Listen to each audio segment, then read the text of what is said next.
we generated around 560 plus million impressions organically. Those creating property cards for the first time for people owning houses in the rural areas.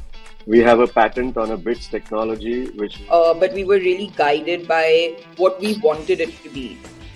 In terms of the content consumption pattern has changed. Very competitive, very crowded. The objective is basically to democratize cancer care. I see a very bright future for retail industry. Technology now allows us to scale up. We also want to help patients become more compliant. If I look at the custom solutions market, it's almost about $1,500 billion. Your customers will not continue to be with you if you don't change gear. We had adopted digitalization much earlier. Within a very short span of time, we are the number one operator in the whole of South India. If you are reaching out to a lakh people today, you would be reaching out to an entire globe tomorrow. We got those two brands and then immediately got into a few of the LFRs, and there was no looking back.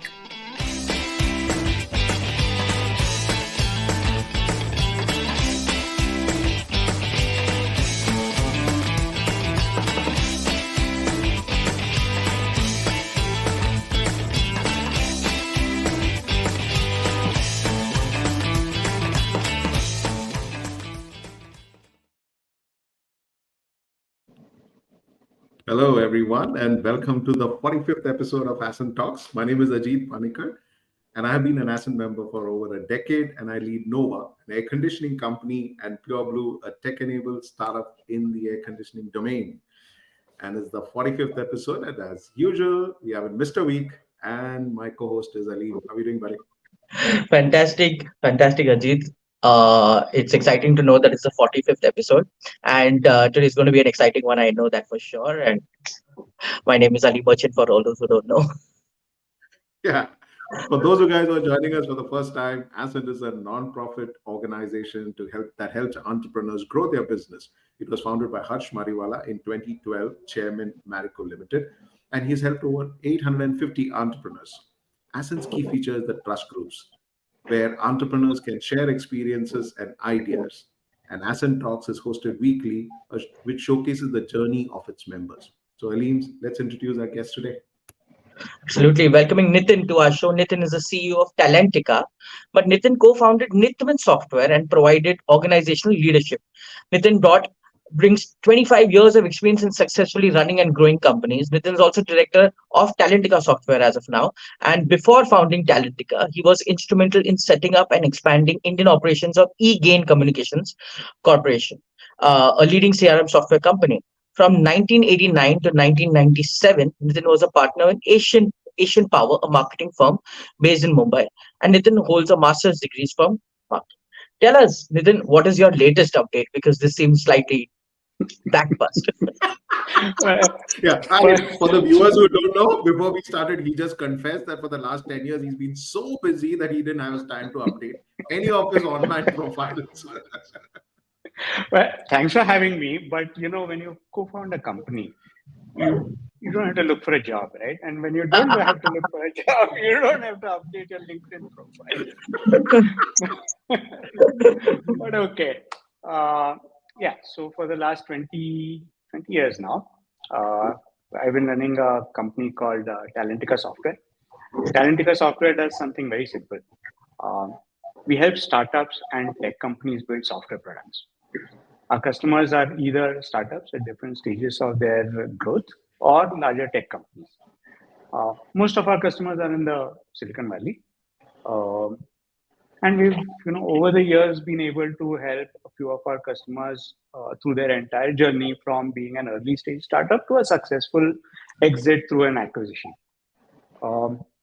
Talentica, two co-founders, me and my wife, Manju. Both of us are graduates from IIT Bombay, hold masters from universities in the US. And we started Talentica with the goal of doing core development work using the latest technologies. Startups gave us that opportunity, and which is why we ended up working with startups. Today we have about 500 odd employees, and working from across India. We're all remote. So that's a little about us. Wow, 500 employees all working remote. This is amazing, man. But tell me something, Nitin. This whole startup ecosystem which you've been supporting. You're into software development. You got onto the curve even before anyone saw it was rising, kind of stuff. The curve was not even seen at the horizon, and you already were on it. The whole thing. Why don't you share with us? What's the startup ecosystem that you have seen over the last few years, because you've been in this business for a very long time. You entered in when there was nothing called as a startup ecosystem. Now you've seen the whole thing. So how have you seen this entire ecosystem change? What are the value propositions coming around it? What do you see the future around this, and what are the big opportunities that are coming within this industry? Yeah, I think so. When we started out in 2003, I would have loved to build my own product and have my own startup. There were no VCs in India. If you had to raise money, you had to go to the valley, right? And so at that time, nothing existed. Early stages, once the VC started coming up, I think we saw a lot of companies that had businesses that was successful out in the West, but had an Indian twist. So, for example, Flipkart was Amazon plus COD. Right? It needed an Indian twist. Naukri was Monster plus searching for people by their degree. Right? So that phase happened, and today we see a lot more startups with a lot more original ideas get funding, and so that has evolved certainly to a great degree. What I don't see even today and would love to see is startups that are working in very fundamental new technologies, right? Where the innovation is happening on the technology front, not solving the business problem front. And but I think it's just a matter of time before we see those start getting funding in India as well. We're part of beyond US. I think India and China are the two biggest startup ecosystems in the world, and I think this will only grow. Yeah.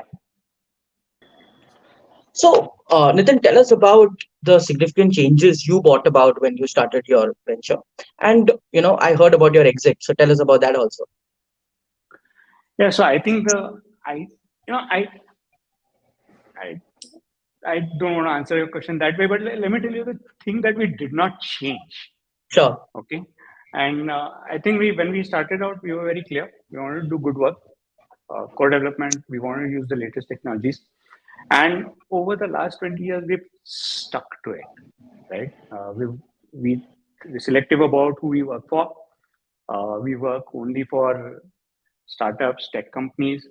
Now, if a bank of something comes to us and says they want something built, we politely decline, right? And I think that's something that I'm proud of, because I've seen a lot of my friends, other companies that started about the same time as we did.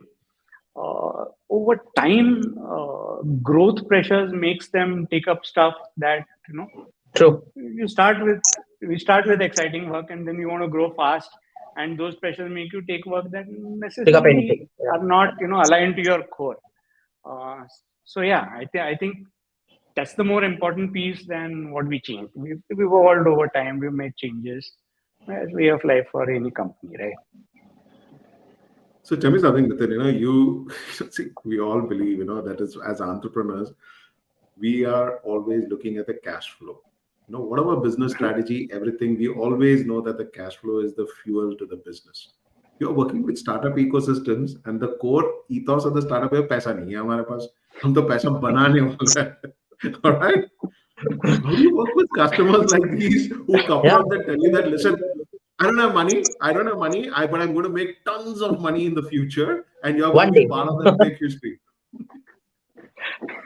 So, paisa nahi hai, time nahi hai, log nahi hai. But I think, and that's what leads to innovation, right? Because none of these things are there. But I think what very early on we figured out a fundamental truth, and the fundamental truth is we are experts on technology. We understand technology well. we are not capable of assessing business ideas, right? And so we have never, startups come to us and say, equity lega kya? We have this great idea, we have that great idea. We've kind of stayed away from that. We said, okay, put cash down and let's work. On our side, of course, the startup world has a lot of attrition, but we are very close part of our customers' teams. We have that view of what's happening in that startup, what's not, and so on. Today, we work primarily for funded startups, so that's one of the things we do work for a few unfunded ones, but they're referrals from someone we know very well, where founders have a history and so on.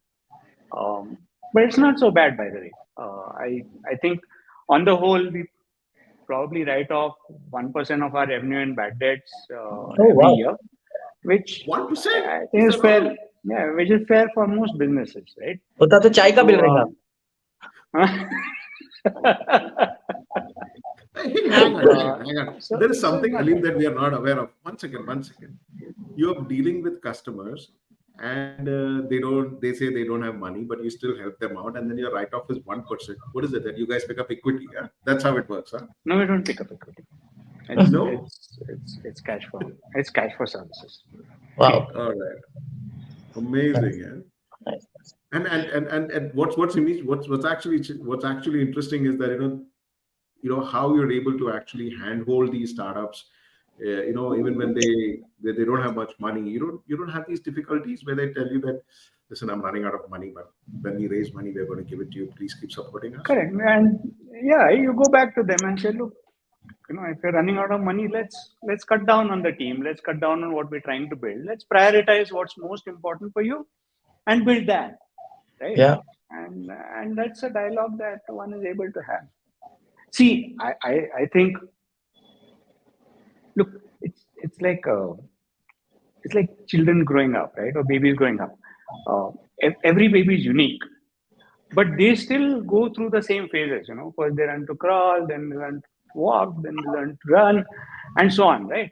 Startups are the same. Every startup is unique, but there's a pattern, right? And having worked with perhaps 180, 190 startups over the last 20 years, we know the pattern. And what we are able to do as a third party is objectively point out to the founders, because this is what I can foresee happening in your world. Because look, they are too deep in the weeds to see the big picture. We have the advantage of being, X thousand miles away and looking, perhaps less emotionally attached to their ideas than they are, right? And we are able to provide this objective view and say, look, this is what we foresee. Right? Interesting, right? And it's value for them as well, right? Yeah. So Nitin, tell me, okay, while I get what you do as a business and things like that, as an entrepreneur, what challenges do you have? I mean, you built a 500-member team, all working from home. What are the challenges you faced in your journey? Look, challenges are always there. He's being nice. Hang on, Ali. When you ask that question, then Nitin is saying, "मैं कहाँ से शुरू करूँ यार?" 15 minute बचा हुआ है, मैं कहाँ से शुरू करूँ मैं अभी? Correct. Yeah. So for that we need to have a 2-hour call, right? But I think the biggest challenge we faced was way back in 2021. When the Indian startup ecosystem grew really rapidly, right? And startups raised record amount of money in that year. And we were at the target end because we had smart people. So all our developers are IIT and IIT grads. We had people who had the experience of building products, and these guys were willing to throw any kind of money and any kind of options at these people. And so 2021, very tough time keeping people, very tough time hiring people.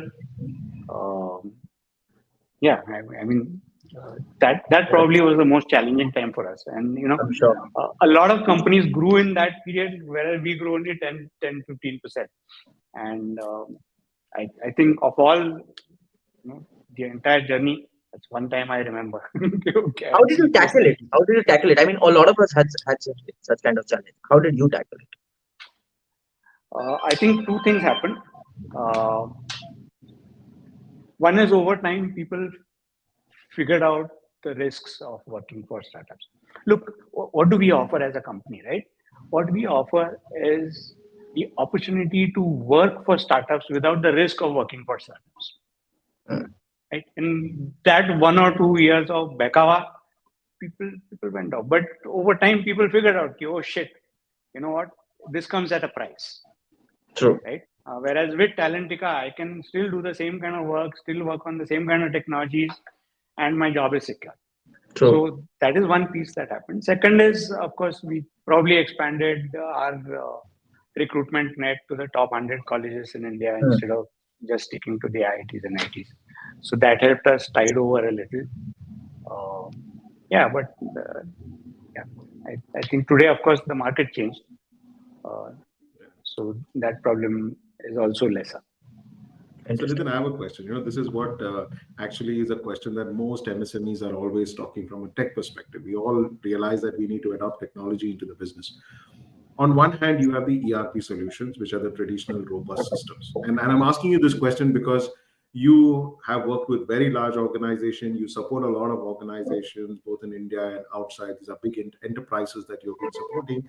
And you've been very actively working on tech support and tech development for the startup ecosystem. Now, on one side, you have an ERP solution. And the other side is you have a lot of SaaS applications which can talk to each other and give you a tech solution. Which is a better solution, or where is the world going to?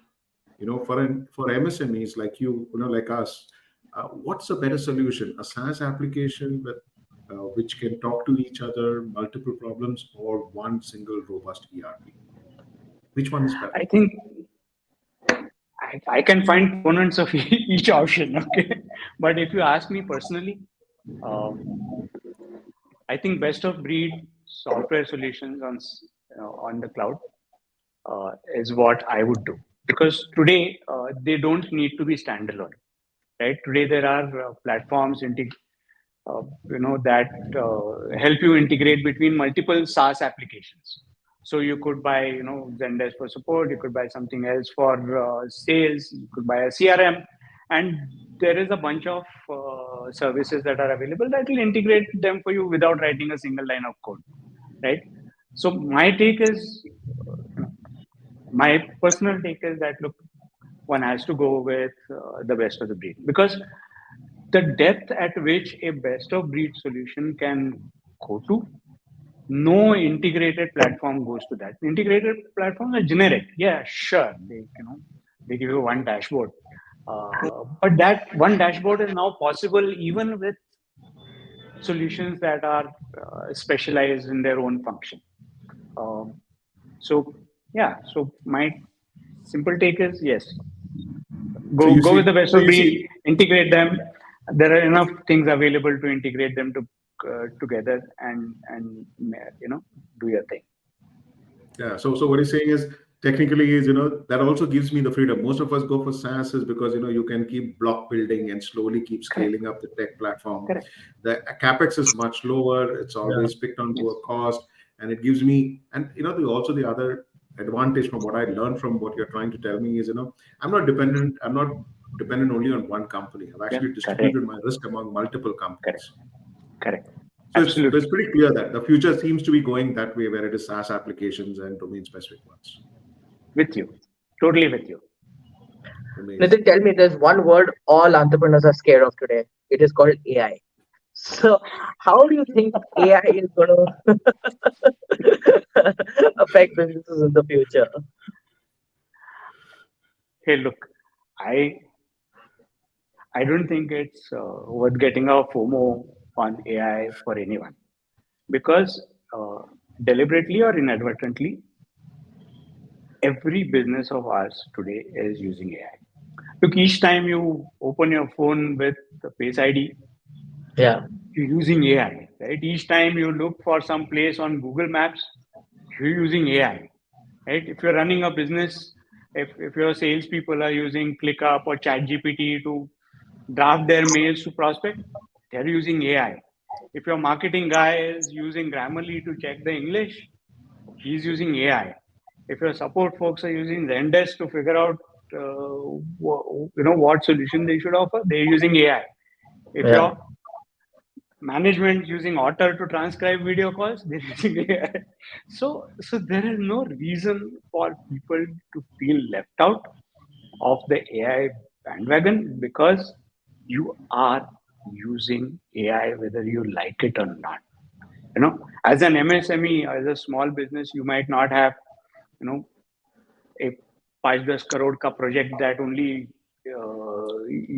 does AI to solve some one arcane problem, but you're using AI. Use these tools. These tools are there to use, and you can use them intelligently to get differentiation within your industry, right? So my take is keep your eyes and ears open for new tools. All of them leverage AI and figure out how they are applicable to your business. Otherwise, other than this, don't worry about AI.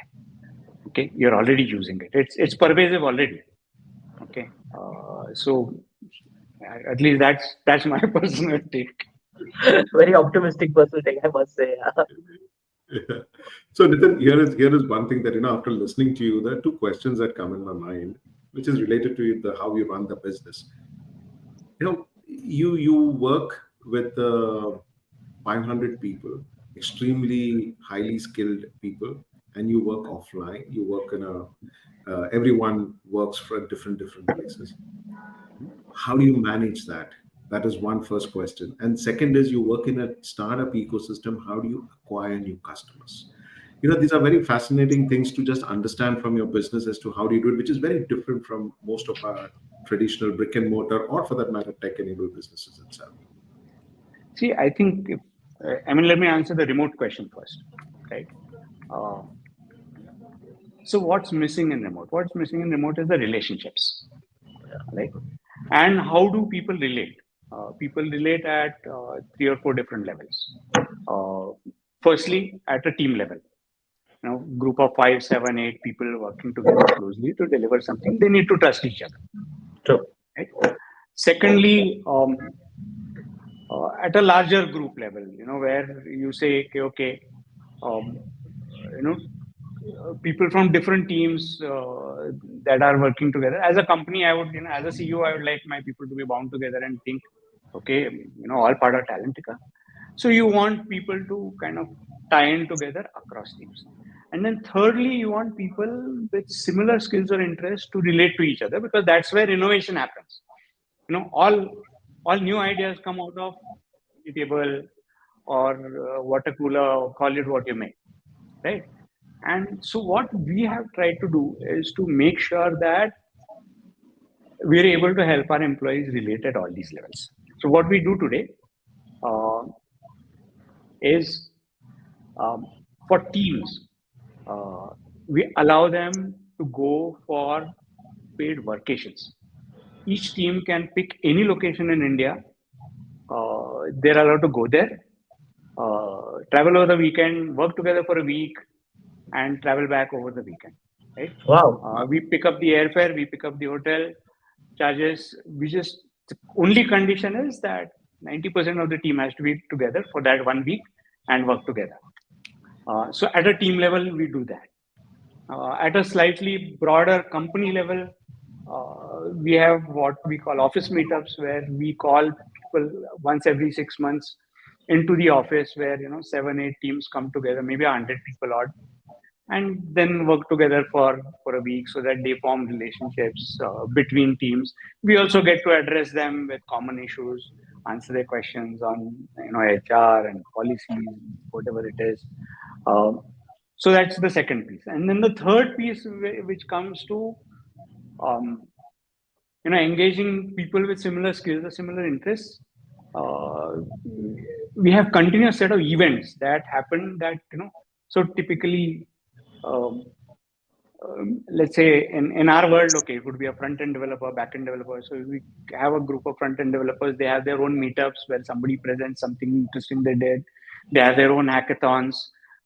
They have their own competition, and they have their own Slack channels where they can kind of plug whatever interesting they see and share with others with those interests. So we're trying to kind of make sure that communication happens at all these three levels, and so that we continue to be effective as a company even when we're remote. That's very cool. How do you acquire new customers? Yeah, that was the other question that I had on my mind is how do you actually acquire new customers, especially in the startup ecosystem? Actually, it's a lot simpler than you think it is. Simply because, look, majority of customers of ours are in a 100 square mile area called the Silicon Valley. Okay, and so it's a small world. They're all tightly knit. So more than half our new customers come to us through references from existing customers or people we worked with in the past. There's of course we also do the regular brick and mortar stuff. We attend technical events. We advertise on Google. We run campaigns. We do SEO and that stuff. But still, the majority comes to referrals. And see, referrals are awesome because somebody's already pre-sold you to that prospect, right? All you have to do is to not screw up. and ask for the money. And ask for the money correctly. Correct. Upfront. Nice. Yeah, so that's how it's been. Nitin, tell us about your Ascent journey. Tell us about your trust group and how it's been. So I've been part of VWin, which was one of the, I think, first lot of trust groups to be established. We've been around for the last 11 years. Had a swell time. I'm the only member of VWin. So when VWin got formed, we had Ascent groups only in Mumbai, and I'm based in Pune, right? Yeah. So I travel to Mumbai for every meeting, every month. Right? But it has never been a burden to me. I mean, each time I'm on my way back to Pune and I'm reflecting, ki aaj kya seekha? There is something to take back, right? True. And so it's, so when we started out, most problems discussed were more transactional, right? How do you select an ERP? How do you hire leadership? How do you do this and so on? Today, all of us know each other very well. We know we know each other's nature. We know what's priority for each of us. We know our backgrounds. And so you're able to discuss and get opinions on a lot more strategic stuff, right? Yeah. And, sometimes someone will come and say, this is the right thing, but Nitin, tere liye nahi chalega, right? And that's the value that it brings in. And yeah, and so pre-Ascent, if somebody had asked me, if my problems are the same as somebody running a nutraceuticals company, as somebody running a plastics company, as somebody running a media agency, I would have said bullshit. But the one thing I have learned over the last 11 years is all industries, problems faced at the same stage of growth. Yeah. And it's amazing. I mean, it's hats off to the person who kind of figured this out and set it up. But That's right. It's an amazing, it's an amazing organization. Nice. Great to hear about this, Nitin, from you. Also, Nitin, a little about your personal stuff, your personal hobbies. I know your wife and you are both founders of the business. You are both equal entrepreneurs. Tell us a little about your personal side, other than the software and tech and your business and everything. Yeah, sure. I think, hobbies-wise,